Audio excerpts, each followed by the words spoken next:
Show me your friends and I will tell you your future. ನೀನು ನಿನ್ನ ಸ್ನೇಹಿತರನ್ನು ತೋರಿಸು, ನಾನು ನಿನ್ನ ಭವಿಷ್ಯವನ್ನು ಹೇಳ್ತೇನೆ. ಎಷ್ಟು ಅದ್ಭುತ ನೋಡಿ.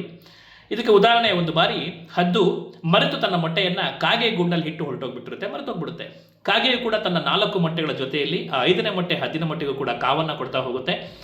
ಒಂದಷ್ಟು ದಿನಗಳ ನಂತರ ಆ ಮೊಟ್ಟೆಗಳು ಏನು ಮಾಡ್ತವೆ ಅಂತ ಹೇಳಿ ಹೊಡೆದು ಮರಿಗಳಾಗಿ ಹೊರಗೆ ಬರ್ತವೆ. ಅದರಲ್ಲಿ 4 ಕಾಗೆ ಮರಿಗಳು ಮತ್ತು 1 ಹದ್ದಿನ ಮರಿ. ಇವೆಲ್ಲವೂ ಕೂಡ ನನ್ನ ತಾಯಿ ಕಾಗೆನೆ ಅಂತೇಳಿ ನಂಬಿಟ್ಟಿರ್ತವೆ.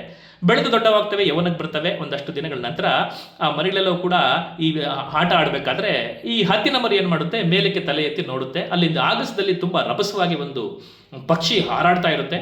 ಇದು ತನ್ನ ಸಹೋದರನನ್ನು ಕೇಳುತ್ತೆ, ಅದು ಯಾವುದದು ಪಕ್ಷಿ ಅಷ್ಟು ರಭಸವಾಗಿ ಆಗಸದಲ್ಲಿ ಬಲಿಷ್ಠವಾಗಿ ಹಾರಾಡ್ತಿದೆಯಲ್ಲ ಯಾವುದು ಅಂದಾಗ ಅದು ಹೇಳುತ್ತೆ, ಅದು ಹದ್ದು ಅಂತ ಹೇಳಿ. ನಾವು ಯಾವುದೇ ಕಾರಣಕ್ಕೂ ಕೂಡ ಹದ್ದು ಆಗೋದಕ್ಕೆ ಸಾಧ್ಯ ಇಲ್ಲ. ನಾವೆಲ್ಲವೂ ಕೂಡ ಕಾಗೆ ಮಕ್ಕಳು. ಅದು ನಮಗಿಂತ 100 ಪಟ್ಟು ಹೆಚ್ಚು ಬಲಿಷ್ಠವಾದಂತಹ ಪಕ್ಷಿ, ಅದಕ್ಕಾಗಿ ಅದು ಆಗಸದಲ್ಲಿ ಹಾರಾಡ್ತಾ ಇದೆ ಅನ್ನುವಂತಹ ಮಾತನ್ನು ಹೇಳುತ್ತೆ. ಇದನ್ನ ಆ ಮರಿ ನಂಬುತ್ತೆ, ಹದ್ದಿನ ಮರಿ ನಂಬುತ್ತೆ. ಓ ನಿಜವೇನೋ, ಅದು ಹದ್ದೇನೋ, ನಾವು ಯಾವತ್ತೂ ಕೂಡ ಹದ್ದಾಗೋದಕ್ಕೆ ಸಾಧ್ಯ ಇಲ್ಲ. ನಾವು ಕಾಗೆ ಮರಿಗಳು, ನಾವು ಯಾವತ್ತಿದ್ರೂ ಕೂಡ ಮನೆಯ ಮುಂದೆ ಹಾಕುವಂತಹ ಅನ್ನದಗಳಿಗೋಸ್ಕರ ಕಾಯ್ಕೊಂಡಿದ್ದು ಕೂಗಿ ಕೂಗಿ ಕರೆದು ಆ ನಂತರ ಆ ಅನ್ನವನ್ನು ತಿಂದು ಜೀವನ ಮಾಡಬೇಕು ಮತ್ತು ನಮ್ಮ ಕಾಲನ್ನು ಕೆರೆದು ಬಿಟ್ಟು ಅಲ್ಲಿ ಸಿಗುವಂತಹ ಹುಳ ಹುಪ್ಪಟೆಗಳನ್ನು ತಿಂದು ಬದುಕಬೇಕು. ಇದು ನಮ್ಮ ದಿನಚರಿ, ಇದು ನಮ್ಮ ಕೆಪಾಸಿಟಿ ಅಂತ ಹೇಳಿ ಅದು ನಂಬಿಟ್ಟಿರುತ್ತೆ.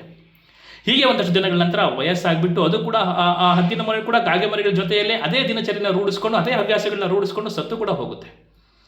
ಆದರೆ ಆ ಮರಿ ಗೊತ್ತಿರಲಿಲ್ಲ, ನನ್ನ ದೇಹದಲ್ಲಿ ಹರಿಯುತ್ತಿರುವಂತಹದ್ದು ಹದ್ದಿನ ರಕ್ತವೇ, ನನ್ನ ತೋಳಲ್ಲಿರುವಂತಹದ್ದು ಹದ್ದಿನಷ್ಟೇ ಬಲಿಷ್ಠವಾದಂತಹ ಶಕ್ತಿ ಕೂಡ ನನ್ನ ತೋಳಲ್ಲಿದೆ, ನಾನು ಕೂಡ ಹಾರಬಲ್ಲೆ ಅನ್ನುವಂತಹ ನಂಬಿಕೆಯನ್ನೇ ಅದು ಕಳೆದುಕೊಂಡ್ಬಿಟ್ಟಿತ್ತು.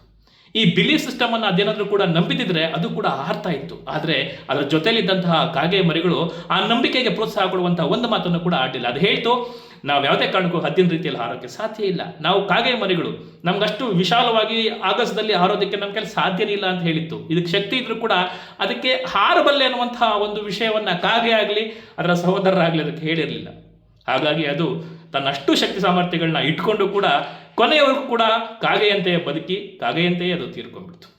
ಇದರ ಅರ್ಥ, ನಾವು ಹುಟ್ಟುತಃ ಸಾಕಷ್ಟು ಶಕ್ತಿಶಾಲಿಗಳಾಗಿ ಹುಟ್ಟಿರ್ತೀವಿ. ಬೆಳೀತಾ ಬೆಳೀತಾ ನಾವೊಂದಷ್ಟು ಕೆಟ್ಟ ಸಹವಾಸಗಳನ್ನು, ಕೆಟ್ಟ ಸ್ನೇಹಿತರನ್ನು ನಾವು ಸಂಪರ್ಕವನ್ನು ಮಾಡಿ ನಮ್ಮಲ್ಲಿರುವಂತಹ ಅದ್ಭುತ ಶಕ್ತಿಯನ್ನು ನಾವು ಮರೆತೇ ಬಿಟ್ಟಿರ್ತೀವಿ.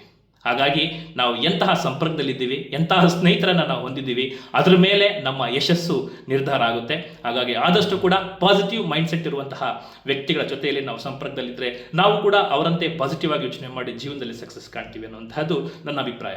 Thank you.